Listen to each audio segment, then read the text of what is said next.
మరి why not 175 అని చెప్పిన మీ నాయకుడు అక్కడ వంగా గీత గారికి ఎందుకు చెప్పలేకపోయారు? మర్చిపోయారా ఇంటి కొంపదీసి? లేకపోతే ఆమె వినలేదా? సారీ, మరి ఆమె ఏడ్చింది కదా.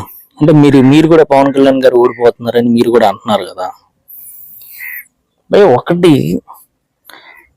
మీరు ఓడిపోతారని బెట్టింగ్లు వేస్తున్నారు మీ పార్టీ వాళ్ళు. సరే, నేను ఒకటే భయం మీ అందరూ చెప్పేది, పవన్ కళ్యాణ్ గారు తెలిస్తే మీరు ఏం చేస్తారు? అది చెప్పండి క్లారిటీగా. ఇప్పుడు